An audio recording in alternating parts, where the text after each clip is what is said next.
আল্লাহ সুবহানাহু ওয়া তাআলা রমাদান মাসে দিনের বেলায় পানাহার এবং যৌনতা বর্জনের যে বিশেষ একটা ফরম্যাট রেখেছেন, সুবহে সাদিক থেকে নিয়ে সূর্যাস্ত পর্যন্ত এগুলো বর্জন করা, এগুলোতে বিরত থাকা আল্লাহর সন্তুষ্টির উদ্দেশ্যে, রোজার উদ্দেশ্যে, সেটিকে বলা হয় সিয়াম। এই সিয়াম পালন করাটা প্রত্যেক প্রাপ্তবয়স্ক নারী পুরুষের জন্য ফরজ।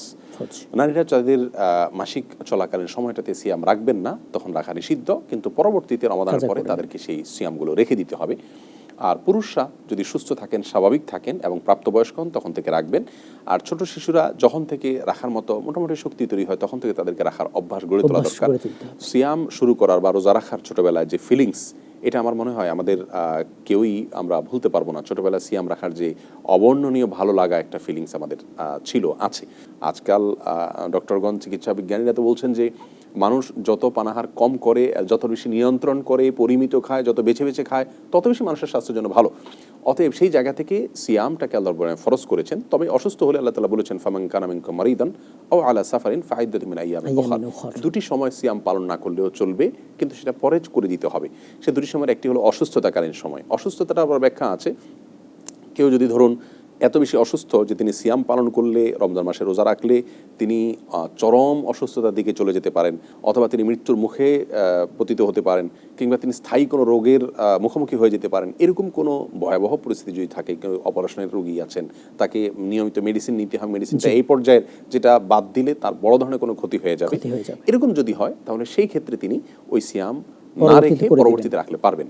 একইভাবে সফরে যদি কেউ থাকেন, তাহলে জার্নি অবস্থাতে তিনি চাইলে সিয়াম না রেখে অন্য সময় রাখতে পারেন, আর চাইলে তিনি জার্নি অবস্থায় সিয়াম রাখতেও পারেন। এটি তার সম্পূর্ণ স্বাধীনতা দেওয়া আছে।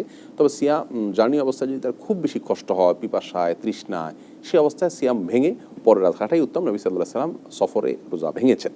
কিন্তু আজকালকার যে সফর, আমরা অনেক আরামের সফর করে থাকি এসিতে বা বিভিন্ন আপনার শীতাতপ নিয়ন্ত্রিত গাড়িতে, তো এই ধরনের পরিস্থিতিতে কিন্তু সিয়াম পালন করা খুব বেশি কষ্টের হয়। এরকম স্বাভাবিক অবস্থা বরং রাখাটাই উত্তম। আর যদি কষ্টের হয়, তাহলে সেক্ষেত্রে ভেঙে আপনি পরে রাখতে পারেন। দুইটা সময় সিয়াম ভাঙা যায়, আর বাকি এর বাইরে সর্বাবস্থা সিয়াম রাখা উচিত।